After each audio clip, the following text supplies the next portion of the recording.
everybody, this is Abby from Realistic Kitchen and Gardens. Today is Thursday, September 12th. Definitely didn't remember it was Thursday until about noontime, so I'm sorry for the late video. It may even be out on Friday, but y'all will live. So I have brought you to this randomly cleaned out piece of grass because we will be getting geese this weekend. For those of you who have followed along since the beginning of the year, this pile of crumbs is actually a very primitive swale to catch water that comes down off that hill and originally caused a big washout in the garden back in March. So the parameter is basically the swale, which does not go straight, it curves. It basically follows the curve of where I've cut all this grass out. And this is the electric netting we'll be using. I used it for the chickens last fall or winter when we were still in Worcester. We have a house built for them, it's just not out here yet.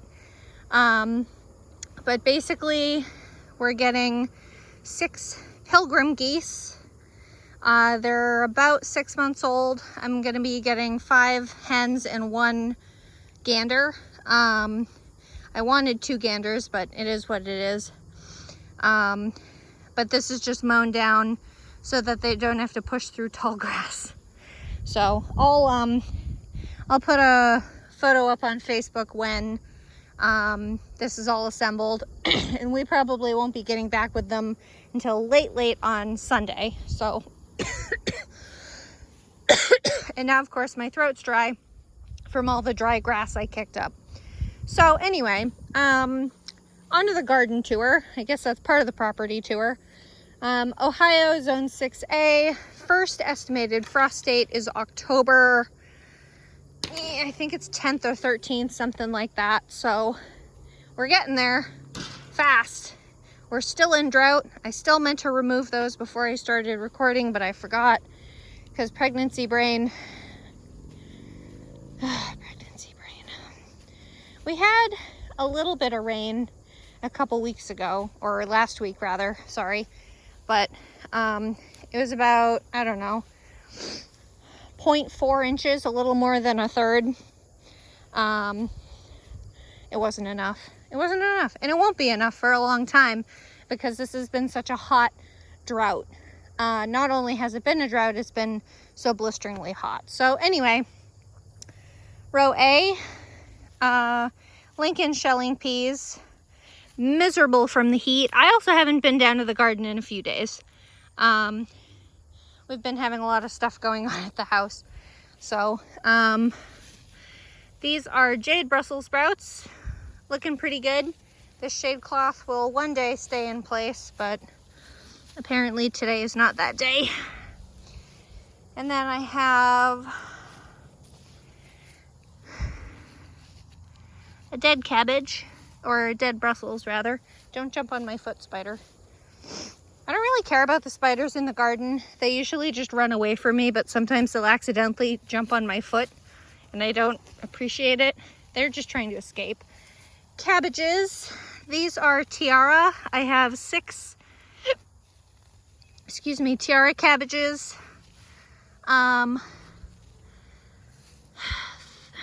Either 2 or 3 pixie baby and 2 or 3 Faroa, which I grew both varieties of this spring and wanted to give them a little bit better of a chance. But there's pixie baby, which are supposed to be really good for containers. Not that I'm in containers, but small. I usually try to grow small varieties of cabbage because I don't need a 15-pound head of cabbage. And then the rest are Brussels, which I need to get in here and weed when it's not hot. Hestia Brussels, doing better. I have 7 of those. 7 Hestia. I'm down to 4 jade. They dried out, they died off. And then Surge shelling pea. I, again, haven't been down here to pick. I just haven't been interested. It's been hot. It's been dry. So, I mean, even if I do come and pick, like, look how teeny these peas are. So I have more time. I think they would probably grow after, maybe after a frost, I'm not sure. Row B, this was an empty patch.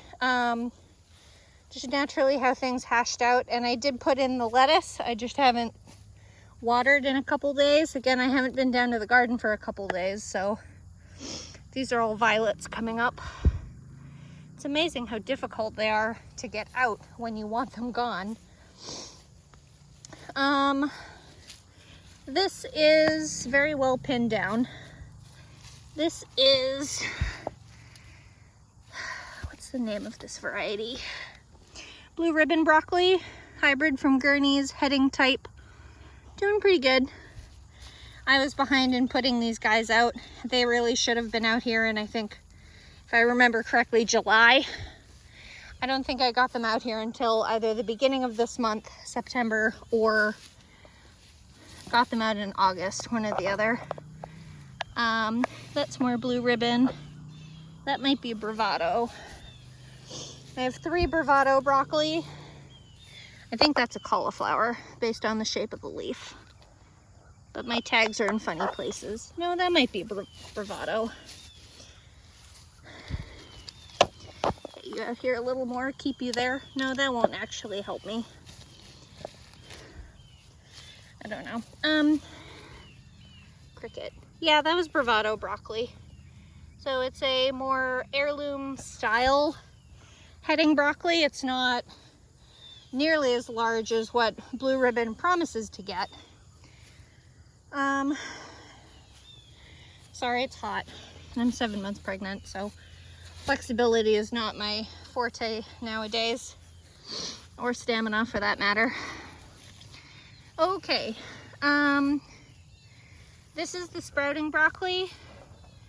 This is Gurney's burgundy sprouting broccoli. I grew this last year. It is excruciatingly cold hardy. It produces those nice small pretty florets, purple florets rather than one big head. Very frost tolerant. And then I have, ooh, look how tall you are. What are you? This thing's almost up to the top already. That might be a cauliflower. Let me see. No, that's a sprouting broccoli too. So some of them are doing really well. Cauliflower's dragging behind. These are the 2. There's one here on this side and one on this side. This is Denali cauliflower. The florets, or the head, is white. And then in the middle is probably clementine. This is clementine. And then I have 2 Verde cauliflower, which is just a green cauliflower. It's not as geometric as a Romanesco, but... And then I continued a pattern with, it was Denali, Clementine, Verde, Clementine, Denali. This is the first half of C, which was the dry beans, but I put my carrot boards on to smother. And then the green beans, Veller, bush bean, are still trying their absolute darndest. I should really just cut these down and put this bed to bed, but I just haven't quite gotten there yet. I mean, the drought has been so brutal on these. Beans are one of those things that'll produce as much and as long as they can, as much and as long as they can. They want to always produce. They're an excellent crop for something that's really satisfying, assuming you even like green beans. I'm definitely going to try pole beans next year. First of all, then I don't have to crouch down, and second of all, because I want to try pole beans. Every year I have bush beans. I'm like, why do I do this? I hate getting down on the ground with these things. D was spring brassicas, and I wanted to do a cover crop, but it was so hot, it was so dry, and the grass, which is part of my row, or path, just took over. I forgot to show you the kale, which I think was near, it was in row B somewhere. But here's the kale from the spring, which still isn't in flower, but it is in like detritus state. I wonder what those are. They look almost like squash bugs, but they're orange and black. Anyway, this poor kale. Again, if you ever wonder why I bother with all the row covers, it's because of this. I mean, this is weeks now of this, but that's cabbage loopers and that kind of thing. 6 to 1, half dozen or the other. I was just deciding if I wanted to turn around or not. E was all my tomatoes and peppers, and F was my second attempt at potatoes. I did have a small crop of potatoes at the beginning of the season. I harvested them in June or July, and even then we were kind of going through a drought. It wasn't a drought per se, but the brutal heat, it was dry too. Not like it is now, but I tore out all the tomatoes and all the peppers maybe 2 or 3 weeks ago. The only thing still left standing is snapdragons. This is Emerald Towers, another snapdragon, which I'll grow again next year.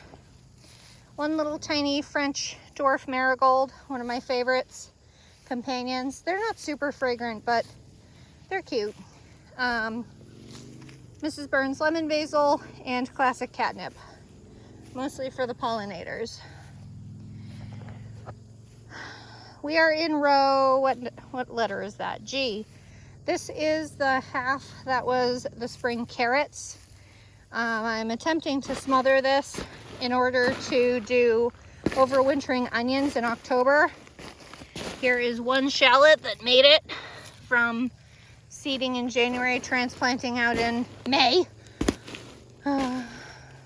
It's been a year. It's been a year, y'all. Utah tall celery, not my favorite. Celery wants a lot of water though, so I'm not surprised they're doing horribly. They're doing better than I expected, but still horribly. There are 3 little teeny tiny celeriacs in here, or they've all died off by now.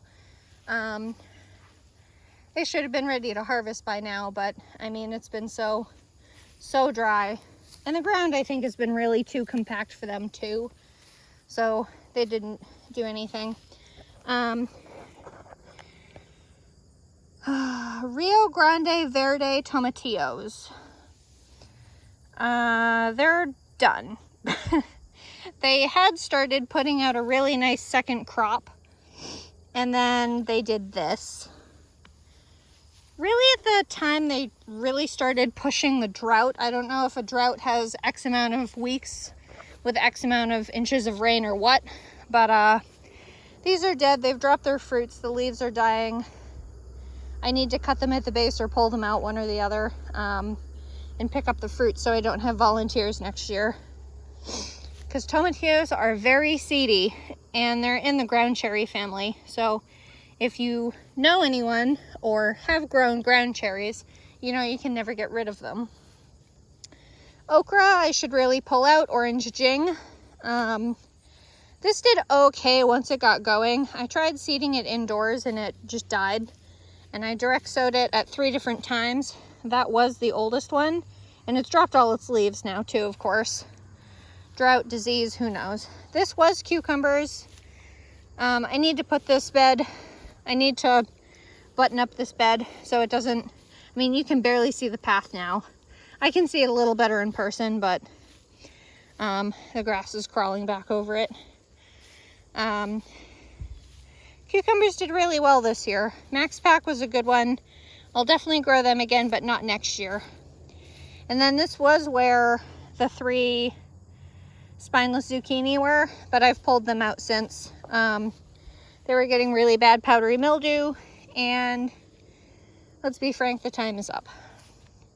In good news, bronze fennel, nope, this isn't bronze, sorry. This is bulbing fennel, heading fennel, dragon hybrid, which I directly seeded out here, and it needs more water, but this will turn into a big bulb, and it's licoricey, anisey, whatever you want to call it, and it's excellent with pork.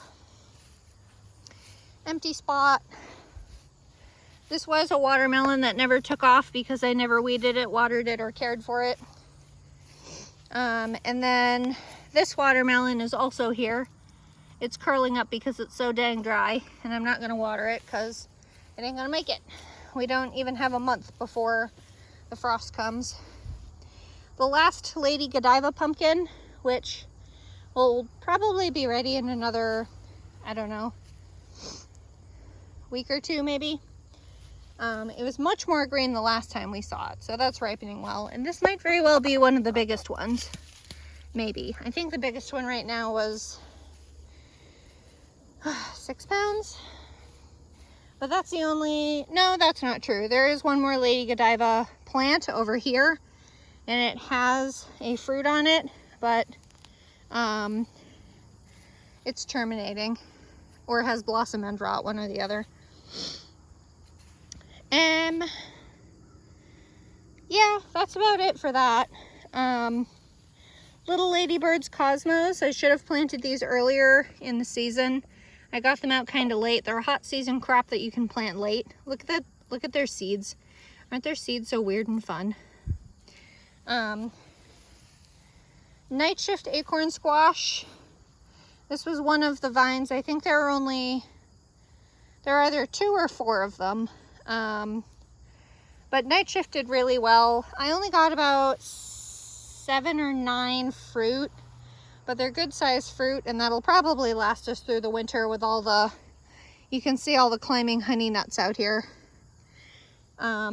These are the very last of them. Oh, I missed one. There's one right here that I didn't get, kind of funky. This one's very green. We'll see if you ripen in time. But I think there were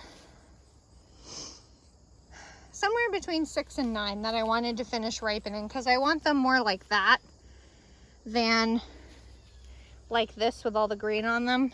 Because the more ripe you get them, first of all, the sweeter the flesh to them, basically. And the better they'll last. That's the very last Night Shift Acorn Squash. I don't know if it'll ripen though. It's been kind of in that weird color state for a long time.